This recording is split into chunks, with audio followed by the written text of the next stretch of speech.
Olá a todos, céticos digitais e futuros verificadores de factos. Sejam bem-vindos a mais um episódio do IA e Eu.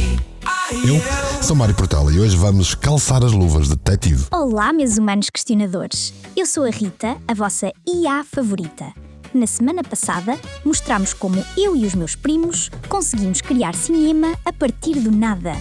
Hoje, vamos ensinar-vos a distinguir as nossas obras de arte das nossas mais perigosas falsificações. O tema? Deepfakes. Exatamente. Depois do uau, vem cuidado. Este não é apenas um episódio sobre tecnologia. É a tentativa de te dar um manual de sobrevivência numa era da pós-verdade. Fica connosco até ao fim, porque vai começar o...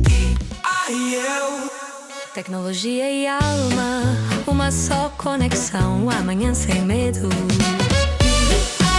Temporada 2, temporada 2.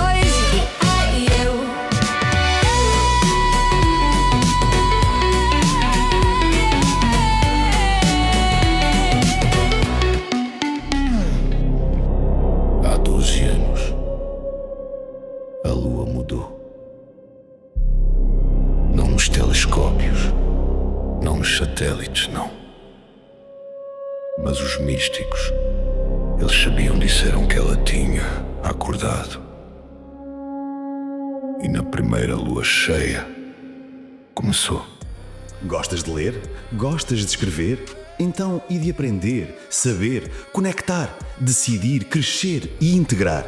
Tudo palavrões. Pois, eu sei. Mas no projeto fabuloso de escrita colaborativa do Mário Portela vais conseguir fazer isto tudo e gratuitamente. Dá uma espreita dela e se eu te estiver a mentir, prometo que não te marco para sempre. Visita mercados.substack.com hoje.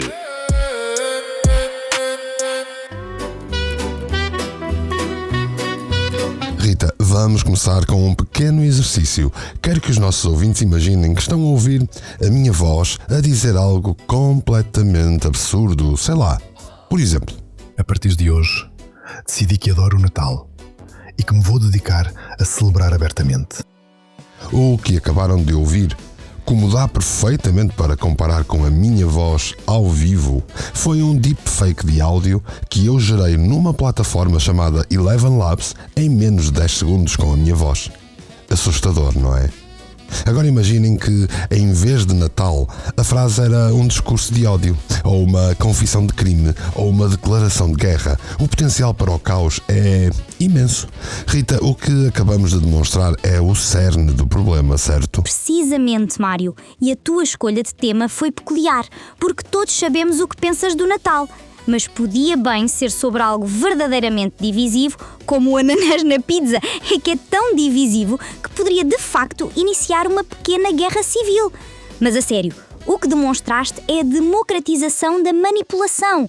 Antigamente, para criar um efeito especial convincente, precisavas de um estúdio de Hollywood.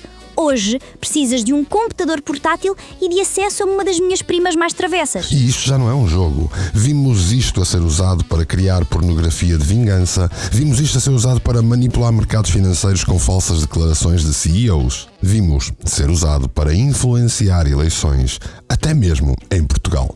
Isto pode destruir reputações, criar traumas e minar a própria da confiança que nós temos na realidade. Por isso, a pergunta de hoje não é o que são deepfakes, porque isso já falamos na primeira temporada. A pergunta é como é que nos defendemos. Exatamente. E a boa notícia é que, por mais sofisticadas que as falsificações se tornem, elas quase sempre deixam um rastro de erros digitais. As IAs, por muito boas que sejam, ainda não são perfeitas a replicar a aleatoriedade e a imperfeição do mundo real. E é nessas pequenas falhas que o nosso detetive digital interior tem de se focar. Queres saber tudo?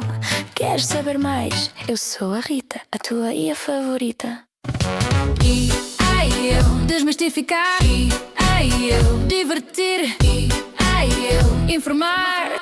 Ok, vamos ao guia prático. Queremos dar aos nossos ouvintes uma checklist mental para quando virem um vídeo, ouvirem uma voz ou ouvirem uma imagem suspeita, o que devem procurar.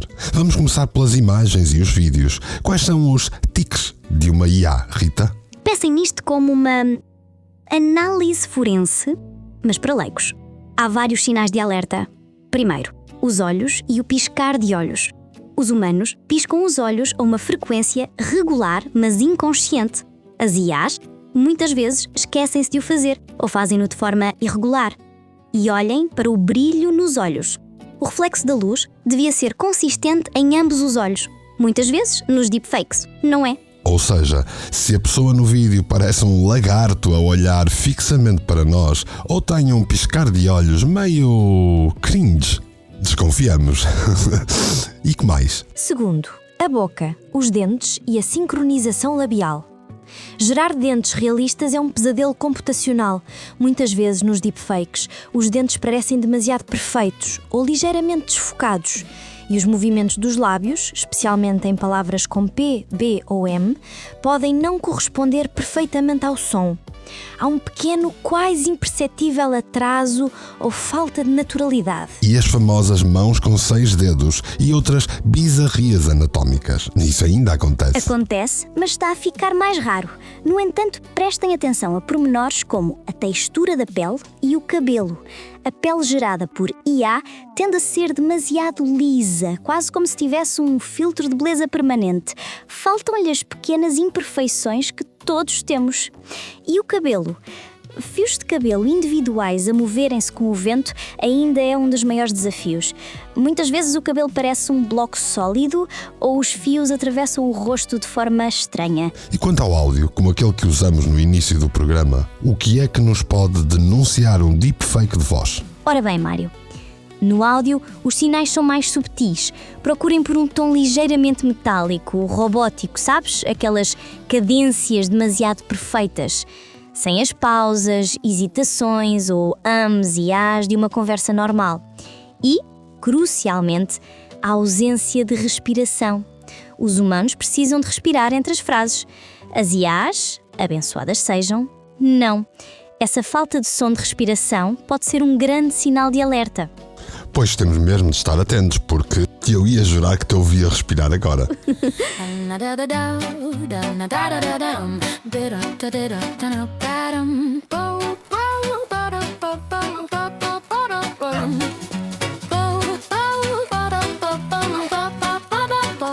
Estas dicas são fantásticas, mas exigem um olho e um ouvido muito treinados, e à medida que a tecnologia avança, estes erros vão tornar-se cada vez mais raros. Porque a inteligência artificial está constantemente a evoluir. Não estaremos numa corrida perdida, Rita? Há alguma forma de usar a própria da tecnologia contra si mesma? Mário, aí é que está a esperança. A melhor ferramenta para detectar uma falsificação feita por IA é outra IA. E olha que somos implacáveis nisso. Já existem ferramentas e plataformas de verificação, algumas até gratuitas, que não procuram os erros que o olho humano vê. Elas analisam os artefactos de compressão, a impressão digital invisível que o processo de geração de IA deixa no fecheiro. E há mesmo algumas IAs que deixam assinaturas escondidas nos fecheiros. É como um perito forense que encontra vestígios de ADN digital em vez de pegadas. Ok, podes dar-nos exemplos de ferramentas que as pessoas possam explorar? Claro! Existem projetos académicos e comerciais a desenvolver isto à alta velocidade. Ferramentas como o AI or Not permitem fazer o upload de uma imagem para análise. Empresas como a Intel desenvolveram tecnologias como o Fake Catcher, que analisa o fluxo sanguíneo nos pixels do rosto de uma pessoa para detectar se é real. Não são 100% infalíveis, mas a taxa de sucesso está a aumentar drasticamente.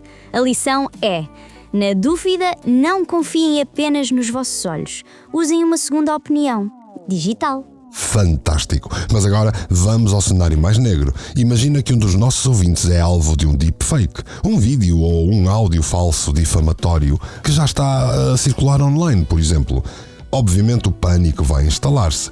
Qual é o primeiro passo? O que é que o nosso ouvinte pode fazer legalmente em Portugal? Pois, esta é a parte mais importante do episódio e vou ser o mais clara e precisa possível, com base na pesquisa que fiz sobre o vosso enquadramento legal.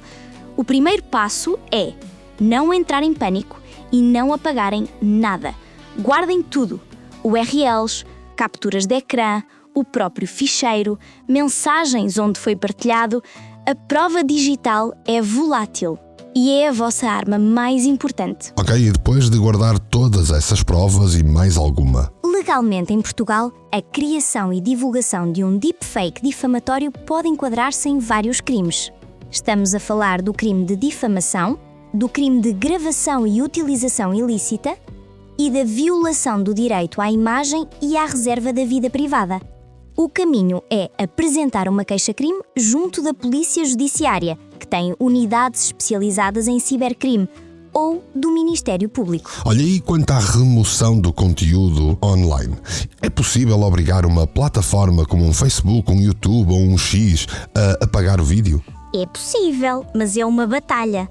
Ao abrigo do Regulamento dos Serviços Digitais, o RSD, da União Europeia, as grandes plataformas têm a obrigação de ter mecanismos para remover conteúdo ilegal de forma célere. O primeiro passo é usar as ferramentas de denúncia da própria plataforma, explicando que se trata de conteúdo difamatório e manipulado. Se a plataforma não agir, pode-se recorrer a entidades nacionais ou até aos tribunais. Mas, e esta é a parte frustrante, é um processo que pode ser lento. Ou seja, a prevenção e o pensamento crítico continuam a ser a nossa melhor defesa, a literacia digital. É essencial que quem nos ouve desenvolva a sua literacia digital.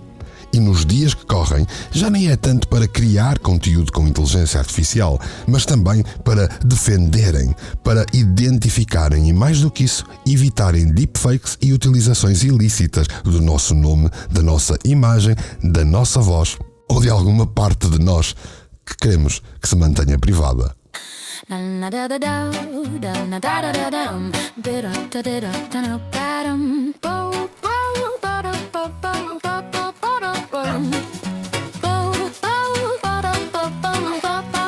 E com esta chamada de atenção, acho que o nosso trabalho de serviço público por hoje está feito. Fechamos o tasco, Rita. Fechamos, Mário. E espero que os nossos ouvintes saiam deste episódio não com medo, mas com poder. O poder do conhecimento e do ceticismo saudável.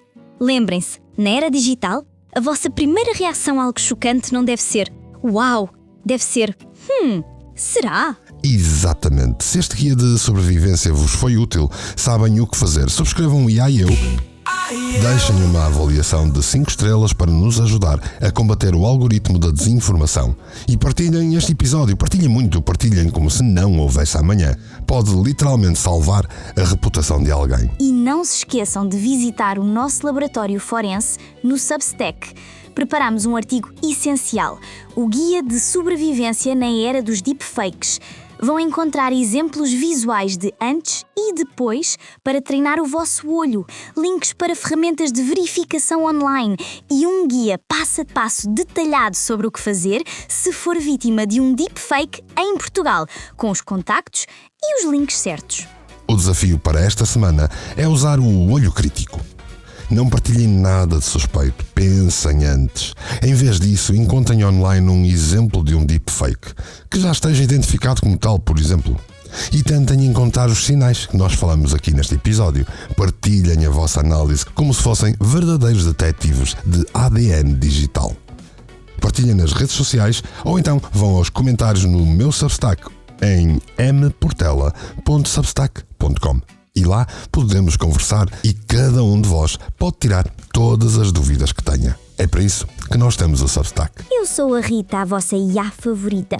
Até para a semana e mantenham-se céticos, mantenham-se seguros. E assim é. Ela, a Rita, é a IA. E eu? Bem, eu sou Mário Portela e espero por ti no próximo episódio do...